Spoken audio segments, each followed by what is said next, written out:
right. Couple per usual, like we do during the week. So, yeah, Brenda, why don't you tell us about what we're drinking tonight? So on the way back from the garden tonight, we stopped by a local favorite, Black Stack, and got their Sprockets Teutonic Ale. Is that what they called it? I'm not entirely sure what that means, but that's what it said. Yeah, it's the description was kind of an ale, a little Kolsch-like, I think was their description on that, right? Beer on the pop filter. Beer on my pop filter. Beer on the that's pop okay. Filter. No worries. Crisis. And let's get this thing poured out. Neither one of us has had this before, so I know. So it's a formal beer review here tonight. Hey! Yeah. Don't have anything I got new. way too excited about my about your pour beer. there, and now I've dumped beer all over the cucumbers. Oh my goodness! All right. Let me show you how to pour the beer. It was a long. You got to pour it for the camera too. You can't just pour it down there by yourself. Well, I was busy having a crisis, and my station is full of microphones. No, we got to give the people what they're looking for. And I tell you what, the camera might not pick it up in here because it's not quite as crystal clear. But I'm gonna hold it a little closer. This thing is just a beautiful straw color. And is very, very nice to look at. Mm-hmm. So yeah, we'll get into this thing, and then we'll get into some beer news. So, good. Finish that crowler off. I did. Right away. Done. Mm-hmm. Oh yeah. So you can tell me what you think, but right away on that first sip, you get that wonderful kind of. They weren't kidding when they said Kolsch inspired ale, because it's really, really similar to that. Yeah, that's just clean and lovely and a little sweet, but not you're excessively right. so. Yep, definitely has a slight bit of sweetness on there for sure. Yeah. Not like another sort of beverage sweet, but like that good beer sweet. Yeah, absolutely. All right, so who's in the chat? Oh, we already got Bumpy Road Brewery hanging out in the chat. Cheers to you guys. Hope you guys are drinking a beer tonight. Let us know what you're drinking in the chat. And then Hops and Bros too. Max and Chris up there. Yeah. Hi. Thanks again for all the great beer mail that came late last year, right? Yeah. We got the Harvest Ale? Yeah. We got a lot of things. Yeah. They did a video on Harvest beers on using really fresh ingredients. Oh, that one that was like picked and made and drunk and super fast. Right. And Party Source asked what we're drinking. We're drinking from Black Stack Brewery out of St. Paul, Minnesota. We're drinking their Sprockets, which is kind of their Kolsch-inspired ale. So definitely really tasty. Is Keller beer a word that makes sense? Yeah, Keller beer. Mm-hmm. Okay. Yep. I guess that's technically what it is, isn't it? But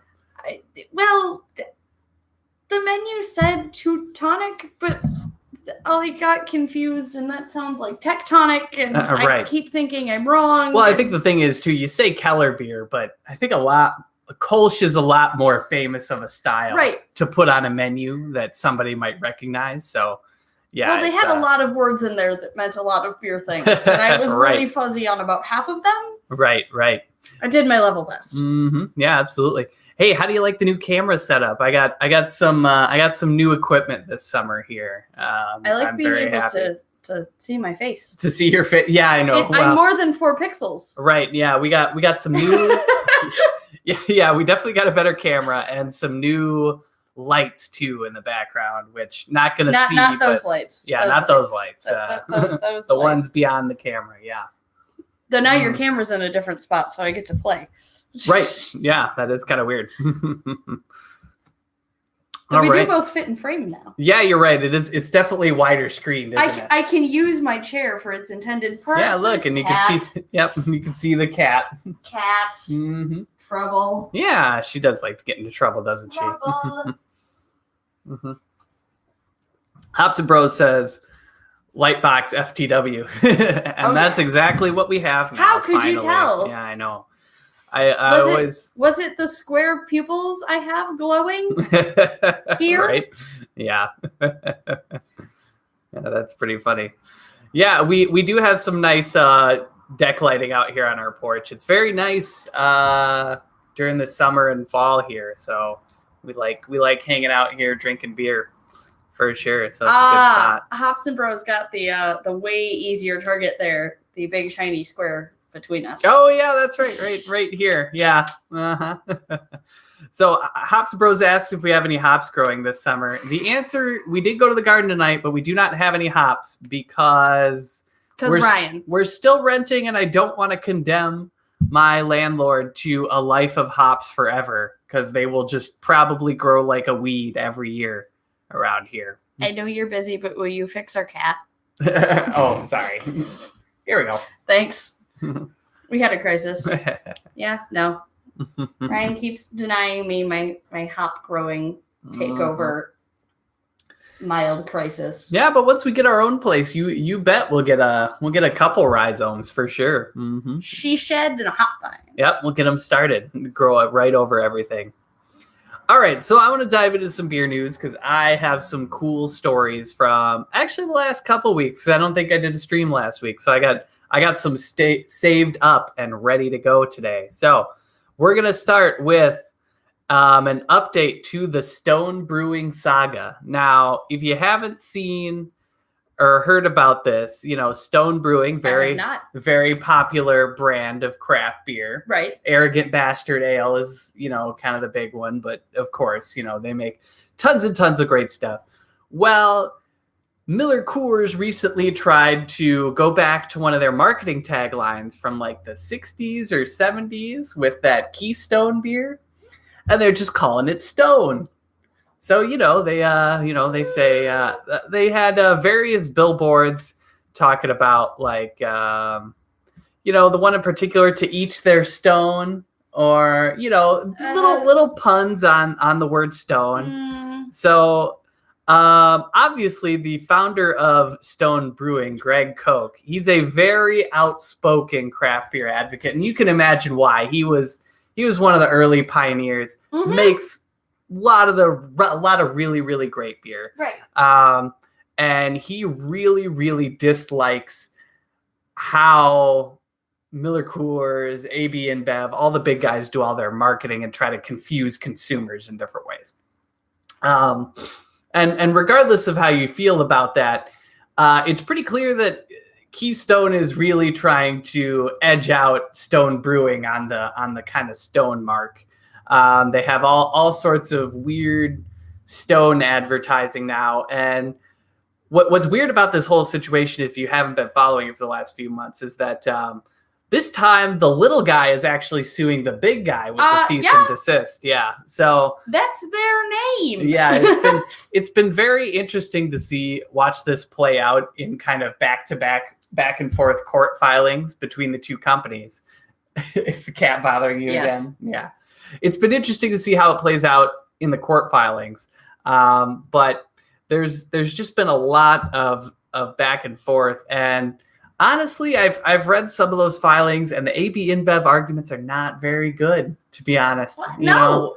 They're like they completely rebranded. Instead of a Keystone on the can, it just says Stone. It's a complete redo for them. Now, their main argument, and this is kind of how trademark law works, at least a little bit here in the United States, is that you have to prove that the consumer would somehow be confused. I am confused. Oh, well, see, yeah. You want to say you're confused already? I will say I'm confused. Does it help their case? I am confused. Okay, well, maybe so, but I will be confused.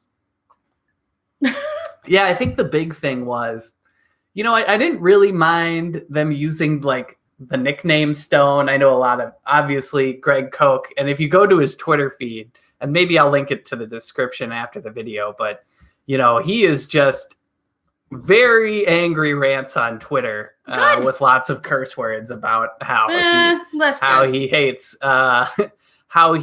these terrible that's a good beer little names. Rant. Yeah, I like that. We're looking at a couple right now. His big hashtag he's trying to start is put the key back in Keystone. Yeah, and there's no reason to shorten it. It doesn't make it any nicer. It's going to be interesting to see how it plays out. But after a lot of these Stone pun billboards came up, I think I'm pretty much on his side now. I'm on Stone Brewing's side. It took me exactly 0 seconds to be on Stone Brewing's side. Mm-hmm. And normally I give a little credit to both sides of a trademark dispute, but this time it's not like Keystone is a brand new beer and they never heard of Stone, and it's like you can't play. Oh, whoops! Obviously, I didn't know we were doing anything wrong. Both these brands have been around for a long time, so it's kind of ridiculous to think that they didn't know about each other. Well, especially given the fact that, look, let's be real here, they've probably tried to buy them once or twice.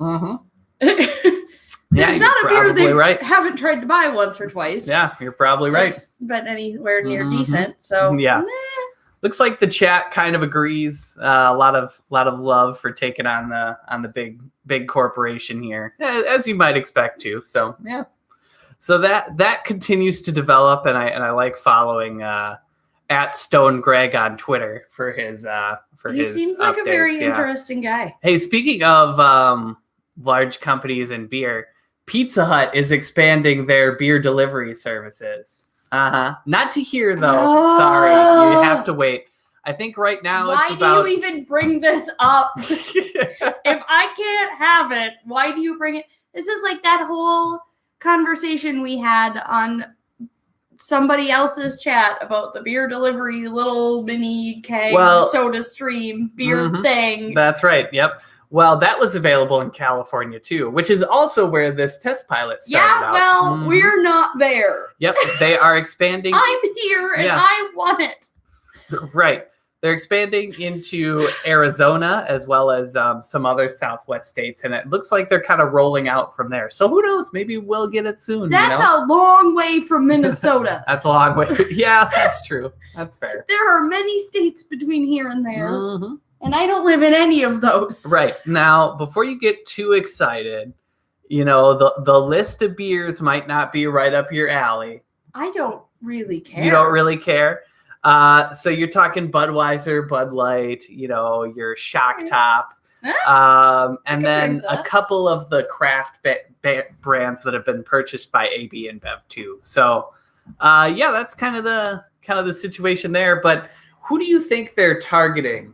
Oh, okay, well, first of all, I'm going to tell you, it's $10.99 for a 6-pack of those beers. Oh. So it's not cheap before you get all excited like you want some crazy beer delivery. Oh, we're talking like desperate football, we ran short moment, right? Yeah, that's exactly right. But so, you're talking $11 for a 6-pack of Bud or Bud Light. So it's not like it's exactly a cheap delivery service. That's not a college dorm room delivery moment. No.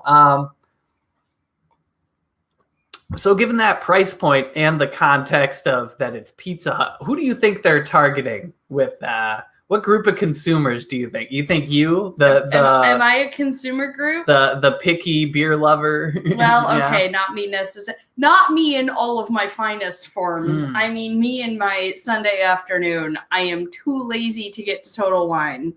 Got it. And also, all I want is the shaker bowl of boneless garlic parmesan wings that are guaranteed to make me feel awful, but are so good.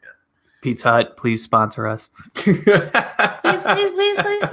I will shake wings on camera for hours. I have got the technique down. No, well, to my surprise, I was a little bit surprised by this, but they're targeting the Generation Z, that generation that is just starting to enter college now. Right. Yeah, and so they're really looking for big things like, college football Saturdays, stuff like that. Again, I think you're right. If you're ordering Bud Light at $11 a 6-pack, you probably have some sort of inventory management problem. Yeah. And that you're probably not in any shape to get to the liquor store, so you need Pizza Hut to bring it to you. Not by the time Sunday football rolls around. Yeah. That means I've already made it through Saturday football. Right. And either we have far too much or we've run dry. Yeah. Oh, well, sure, it will have to be. Right, yeah. There are a couple people in chat are asking about it. Yeah, Pizza Hut has been experimenting with beer delivery here in the U.S., mostly Budweiser products. They're starting to expand a little bit in their craft line, but it's a little pricey. But, as far as being able to pick up the phone and get beer to your house in about, 45 minutes, that doesn't sound half bad. Does that mean the delivery guy also has to check your ID? Yes, I believe so. Mm-hmm. Wait, so now we're trusting 17-year-old beer delivery. Wait, so do you have to have different delivery people delivering beer? I would imagine they do, yeah. Because you have to be, is it over 18 to handle alcohol if you're in like a restaurant situation? Mm-hmm. So then would you have to have only 18-plus-year-old delivery drivers delivering the beer? I guess so, yeah. That makes sense. I don't know exactly how they do it, but they appear to be doing it pretty well. I have logistical questions. Well, and it's kind of a weird one because I know Amazon has been trying to crack this nut for a while, but they just haven't really been able to do it. And I think it's something about how their distribution is so centralized, and obviously Amazon will cross state lines for you. Right. So, that's kind of a big deal. Whereas Pizza Hut will apply all applicable local and county sales taxes to your pizza anyway. So, yay. Yeah. Mm-hmm. Yeah. So, good. It's Minnesota beer tax. Yeah, that's right. Yeah. Oh, Party Source says you have to be over 21 to sell beer, as well as 2 forms of IDs. Yeah. Yeah, maybe so. Yeah, sounds like less fun. Anyway, it sounds like a lot of logistical challenges, but yeah, that's interesting. Mm-hmm.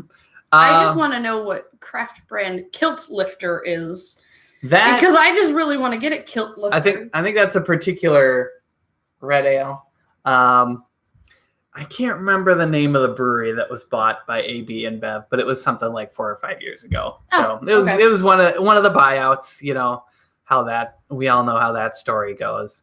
I just love a good beer name. Yeah, like Kilt Lifter. I like it. According to this article, TGI Fridays and Buffalo Wild Wings are also testing beer delivery.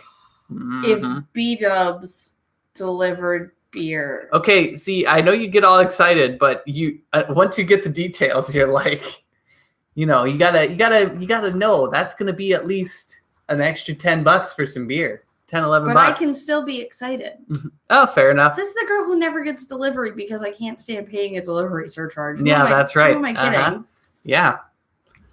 Speaking of big companies and working with beer, Dunkin' Donuts is making a beer, collaborating with, Harpoon Brewery? Yeah, so, they're making intrigued. So, Dunkin' Donuts. I do know Dunkin' Donuts.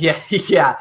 They really. That caffeine addiction. Yeah, well, they make some pretty good coffee there, pretty good. Their coffee is good, as long as I don't have to buy their grounds. As far as a fast food coffee chain goes, they're doing all right. I'll drink it. Yeah, that's right. I like McDonald's coffee. They're working with Harpoon Brewery, which is based out of, I think, Boston, and they're making a Dunkin' coffee porter this fall. So I could work with that. Yeah, it should be slated for release around October or November.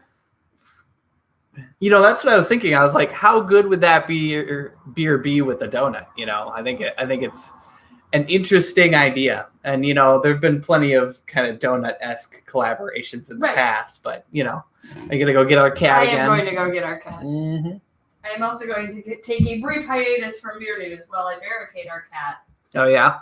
Because apparently getting your rabies shots makes you tired and lovable for about 1 hour. Ah, got it. Yeah, so we're still training our lovely kitten to behave herself. So as one can train a cat. Yep, that's right. Yeah, so some sort of coffee donut porter. But yeah, it should look should hopefully be a pretty good beer. I don't know how far they're going to distribute it, but here. Dunkin' is a national chain, so it could make its way pretty far across the country for sure. Here.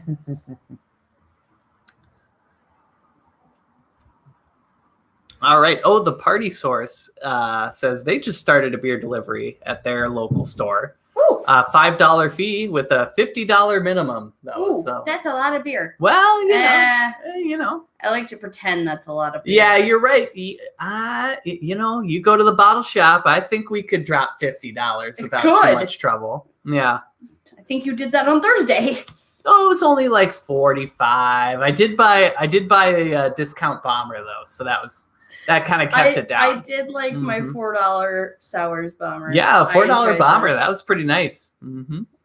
It was barrel aged. It didn't really matter that it was old.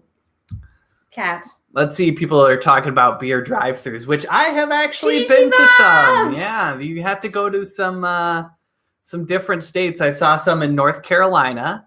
Oh, those were epic. Those were really big. They had like, it was a drive-through, yeah, but it was more like a car wash. Get out of your car. It was a car wash beer cave. Get out of your car to go up to the beer coolers and then pick out your beer from there. I mean, I guess you could do that from the car. Right.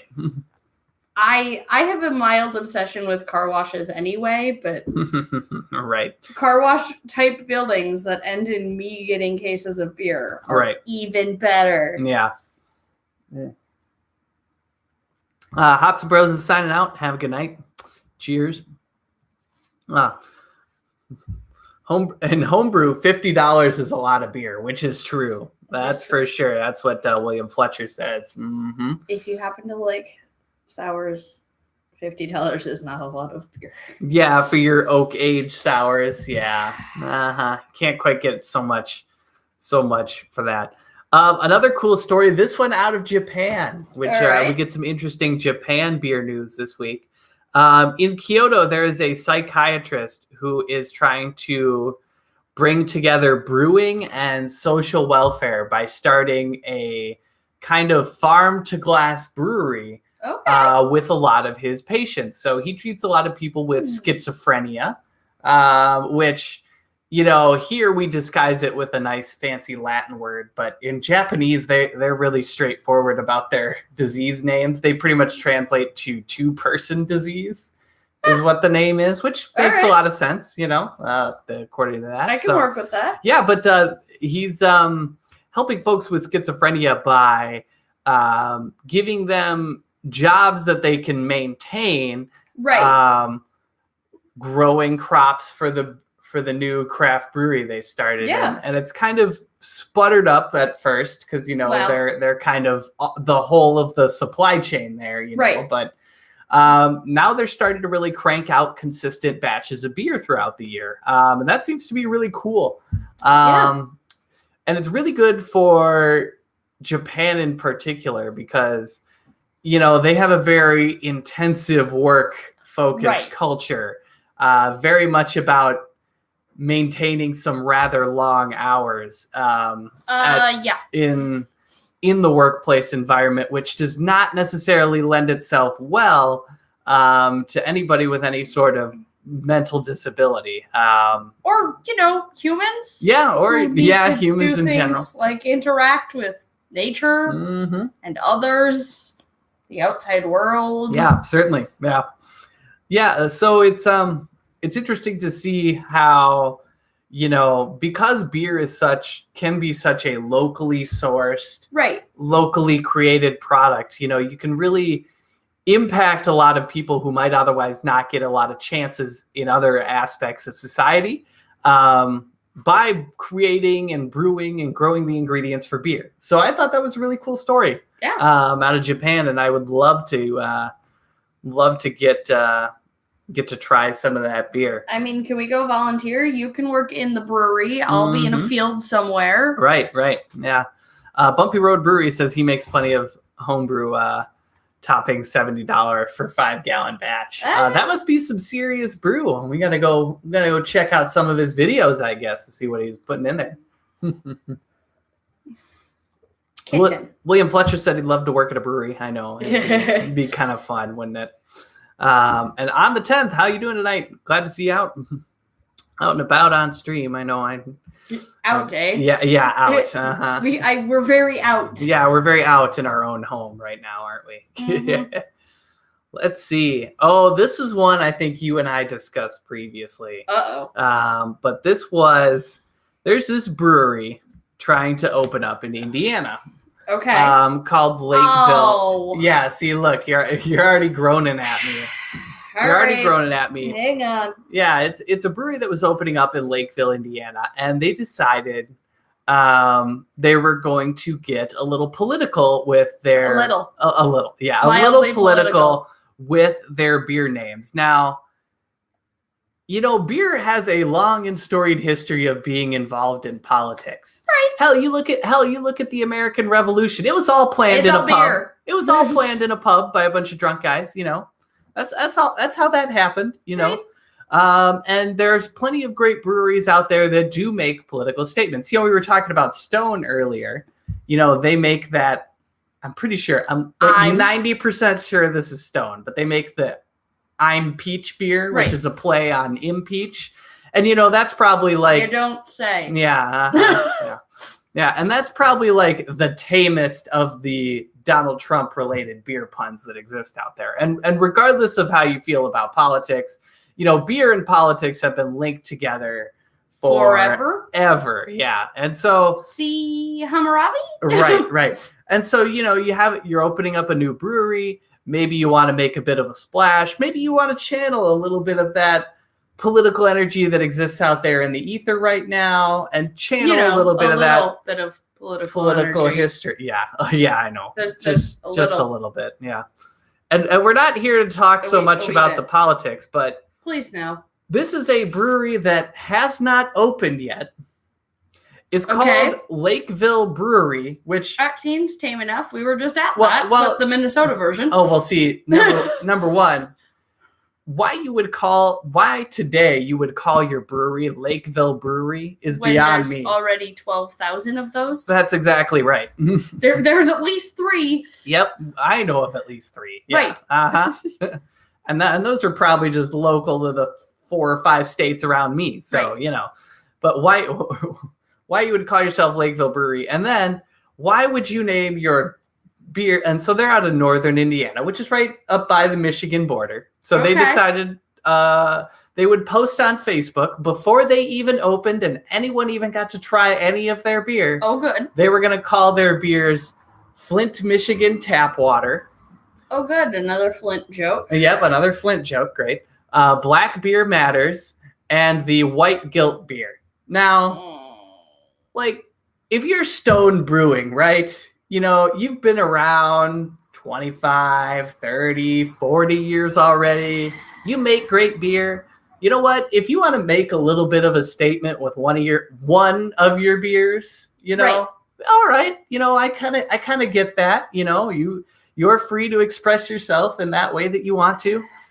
If you're a brewery that nobody has ever tried your beers, and not only are you coming up with beer names, but they're pretty joking and they touch some really hot button issues.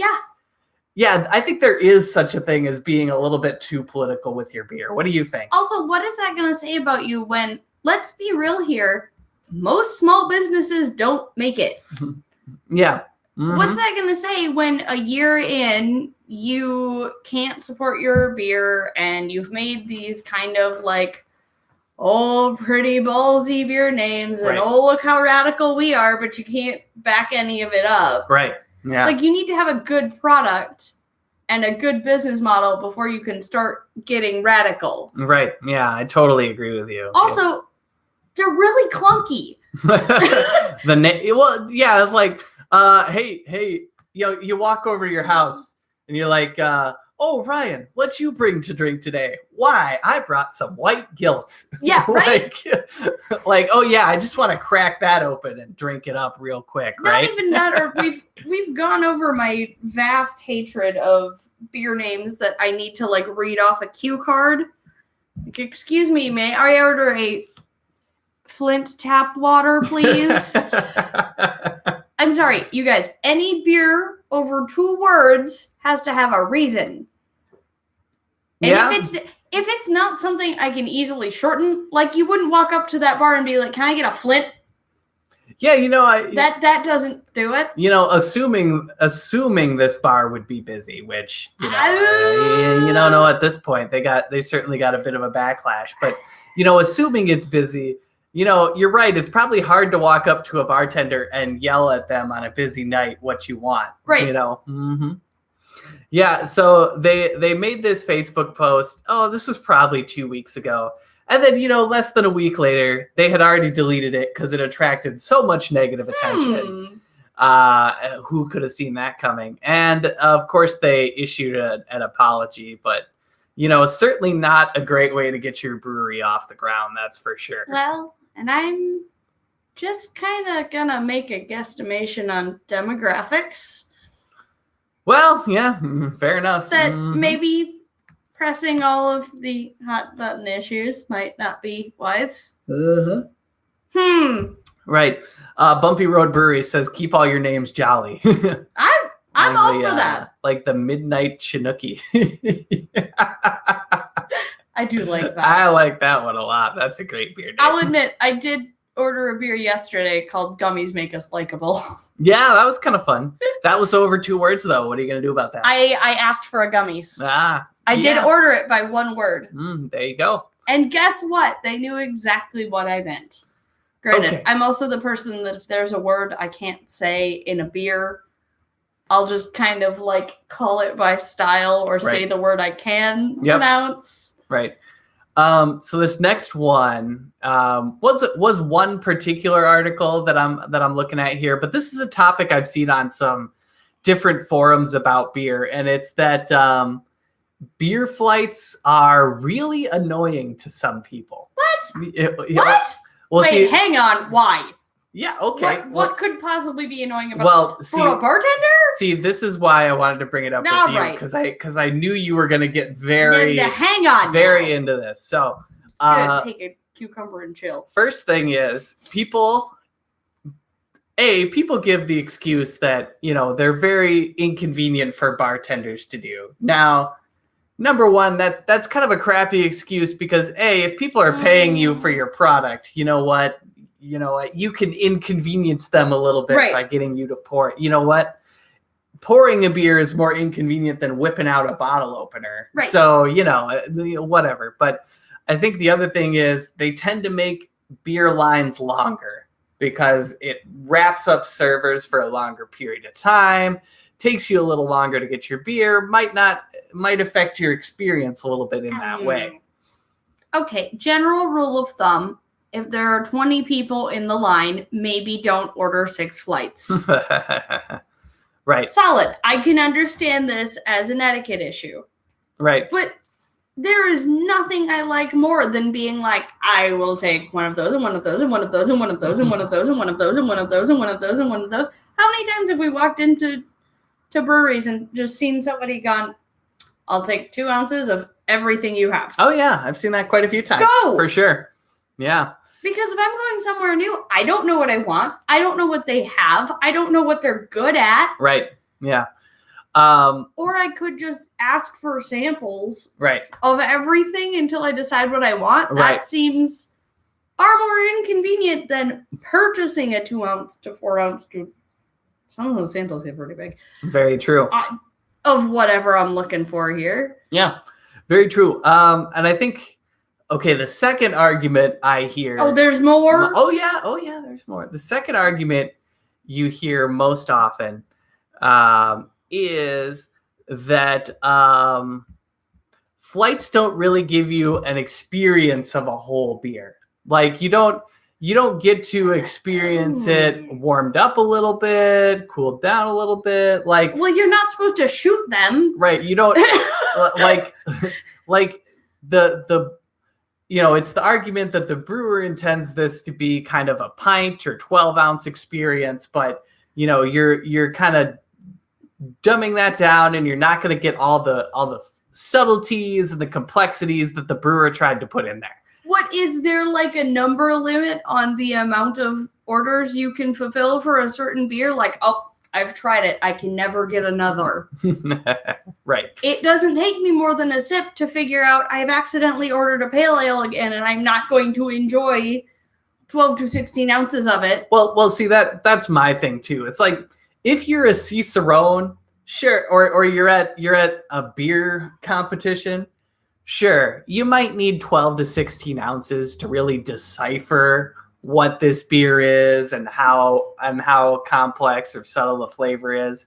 But it took me about 3 sips to figure out I liked it. Yeah. Guess what? I drank the rest. But if you're an average beer drinker like you or me, you're gonna know within the first couple sips, within that flight, whether or not you're gonna like a beer. Right. I'm not judging it. Yeah, you're not trying to pick it apart. You're not trying to look for off flavors. You're not trying to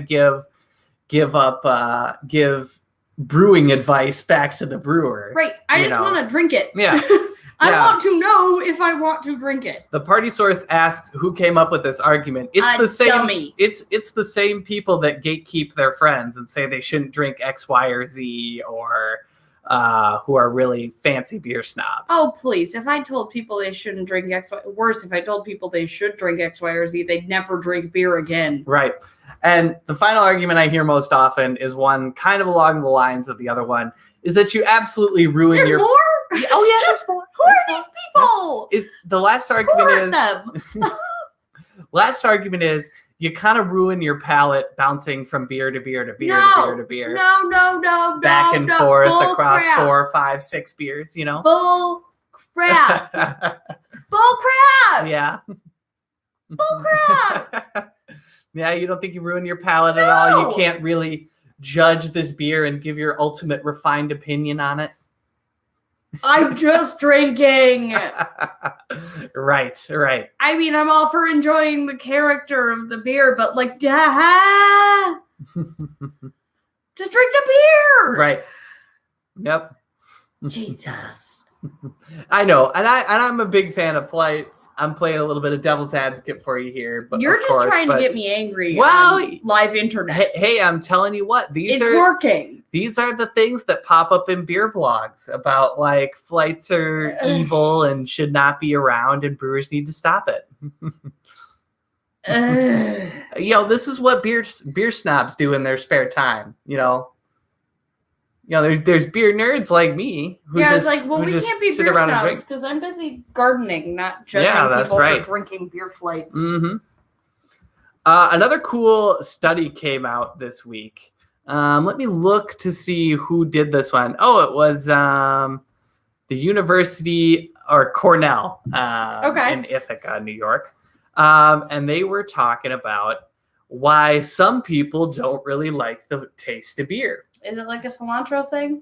Yeah, it's basically kind of like a cilantro thing. So our taste buds have about, we have different receptors for different flavors. Right.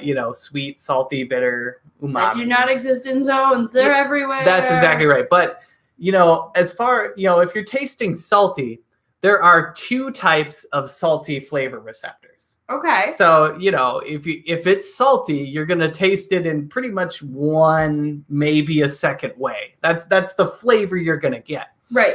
When it comes to bitterness, there are 25 flavor receptors. Oh, wow. Of which there are about 17 main ones. What? But, say for example, you are really sensitive to a certain compound in hops that triggers one of your. This is a really poisonous berry that I am eating sensor. That's going to really trip you off and turn you off from beer. Right. Another one is, I know you're not a big fan of like purely cinnamon things. See, look, you're gagging already. And that's because cinnamon can oftentimes trigger like heat sensors in our mouth. Because they have, see, look, you're already, yeah, exactly. So like to you, cinnamon is actually really hot and unpleasant. I hate it. Whereas to me, I love cinnamon. So, so you're sensitive to that. Well, some people on the flip side, carbon dioxide can activate coolness sensors in your mouth if you have a certain gene combination, which could also make that experience very unpleasant, much like cinnamon is much too hot for you, but I'm totally fine with it. Right. Yeah. So there are these, we're kind of defining why people don't really like the taste of beer now. Like what? I like that. What particular really scientific things, what sensors are being tripped off in your tongue?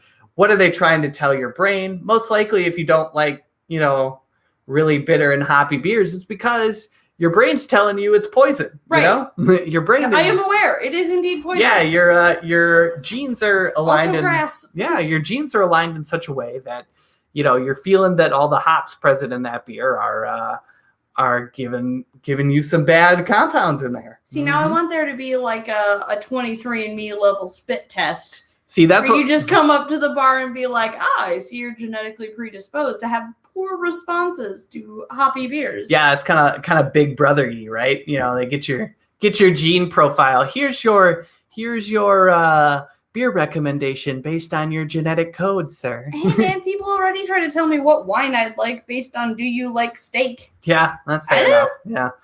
Craft Beer Pours is in the chat. Hey, what's up? Cheers. Glad to see you online. Love the love. Yeah, so it's kind of weird, and it's not just hops, but it's that carbon dioxide receptor too, which I think is pretty interesting, because I actually have a sister who really doesn't like carbonated beverages for the most part, just because it's very unpleasant. My best friend's mother can't really handle tap beer for that reason. Oh, got it. Yeah, makes sense. Craft Beer Zombie, hello, welcome. Let's see, we're just doing some beer news here. This one was fun. I have to interject. Oh, okay, go ahead. Yes, our kitten eats cucumbers. It keeps her from crawling into the poisonous plants. And also, I can eat about a sliced cucumber at a time. So it's easier to just feed her some. I didn't know cats ate cucumbers. No, they don't. Our cat just eats everything. Because she's still small and hasn't decided what she does or does not like yet. Oh, fair enough. Yeah. All right, more beer news. More beer news. China had a big beer smuggling ring entering the country that they busted last week. Yeah, so this was in the south of China where they were busting people, mostly bringing in a lot of Budweiser, Heineken, stuff like that. Not that I blame them. And beer smuggling is beginning to be a bit of a thing in China. Yeah. Labor costs are kind of starting to go up there, as are raw materials for beer there. So not specifically all agricultural end products, but in particular, I think hops are really kind of biting them. Gotcha. So domestic production is getting more expensive, but imports obviously have more taxes and tariffs on them. Right. So that's kind of a problem. So now you have a really good opportunity to make some money if you want to try to dodge your import tax by smuggling beer into the country. All right. Of course, they arrested about 12 people as a part of this smuggling ring. And, they're probably each going to get about 10 years in prison. So, yeah, really not. That's less than fun. Well, here's the deal. They're trying to make the example of these first guys, right. Uh-huh. I was going to say, you don't want other people thinking this is a good way to make a buck. Well, and it is a good way to make a buck in China, because let's remember, they are the world's biggest beer consumer now. They're the world's biggest everything consumer. Well, that's true. Isn't that kind of what happens with being one of the world's biggest everythings? Yep, that's right. Yeah. When you have a lot of the people to everything, you everything. Yeah. So, but apparently you can get an extra 10 to 20% profit margin by smuggling it in, as opposed to that's not small. As opposed to as opposed to importing it properly. Yeah. Yeah. So, man, and you know what? Beer is not an easy thing to smuggle either. No, kind of lumpy. Yeah, it's kind of lumpy. Kind of sloshy. Kind of bulky. Pressurized. Yeah, not great. Oh, speaking of pressure, see, you led me right in my next story. Look at you. Woo! There was a barback in New York who was blinded by an exploding Corona bottle as he was placing it into a cooler in a club in New York City. All right. Yeah. So occasionally this is something that's been known to happen, apparently. In general? Sometimes a bottle can get a little overpressurized throughout we the process. And I mean, if you think about it, how many beers is Corona, Constellation Brands, Budweiser producing every year? That's more than 2. Hundreds of millions of bottles they are making every year. Hundreds of millions of which do not explode. Right. And, occasionally one gets a little too pressurized and explodes. I mean, sorry, dude. Right in somebody's face. And unfortunately, a piece of glass went right into his eye, which is not good. But I didn't really know this was a thing. Yeah, right. A little Final Destination kill. Apparently, this happened a couple of years ago to a 2-year-old kid too, who was partially blinded after a Corona. Exploded at a 4th of July party. And his family sued the brewery for about $46 million. Settled out of court. Never made it there for an undisclosed amount of money. But, it's kind of tough because... And even for the brewery, it's hard because at what point in the process did it go wrong? Because that beer changed a lot of hands before it made it there, and who knows what the storage conditions were, and things like that. All right, I got one more story for us. Let me check the chat here. Craft Beer Zombies in. Bumpy Road still going strong. Could use some hop oil. Yeah, that spruce tips instead of hops. What do you think about that? No, you don't like that? I'm safe with beer. You're safe with beer? If you start using spruce tips, I have to start checking. Yeah, that's fair. Juniper, spruce, rather close. Brenda dies. Right, yeah. Anaphylaxis. Yeah, we don't want you allergic to juniper. Well, I already am allergic to juniper. We just don't want me allergic to beer as well as gin. I wonder what the allergy rates of your juniper is versus allergic to hops, I wonder if there's a lot more people allergic to pine and juniper like you than there are to hops. Probably not. No. All right. That's a really strange thing to be allergic to. Well, it's an interesting question that pops into my beer mind because that's what happens to me. Apparently, none of England, hence gin. Right. All right. Last one. This one is pretty interesting. Carlsberg, which is based out of Denmark, has basically used Microsoft's AI to create a robot that allows them to basically tell different beers apart using a little bit of a sample. Okay. They call it a beer sniffer. Obviously, it doesn't actually sniff. I like the idea of it being a beer sniffer. The idea behind creating this robot to taste beer before it gets to market or hits any human lips is that they might be able to detect product defects, or without some guy running around the back room. Yep, that's right. Or they might be able to speed up their research and development process when they test new recipes. So you can see kind of get an objective empirical measurement ahead of time that, this beer is probably going to taste good. It's probably going to taste like we already have out there. Or not. If it's close to something else. I could see how that would also help you if you're trying to develop a new beer. Just to be like, this is basically identical to something we have sampled in the past. Maybe not that one. Right. Yeah, exactly. Like, okay, guys, let's do something a little different. And then the other main use they say they have for it, which I think is actually really brilliant, is to use it to begin detecting keg line infections at local breweries, bars, and tap rooms. By having this robot, look for what are essentially defects in the beer before they reach it to the point, where you and I can start tasting that this beer is really gross.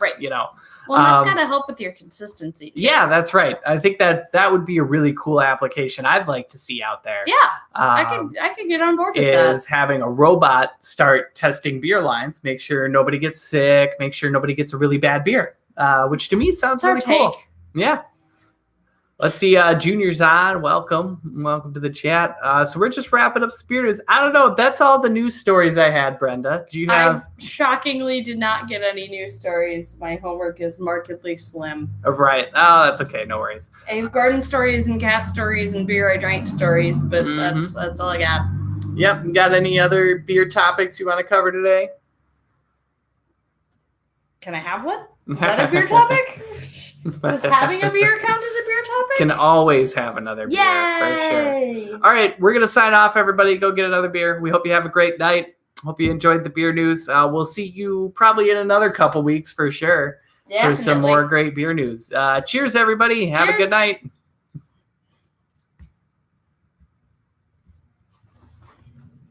All right. You were usually so good. And today you were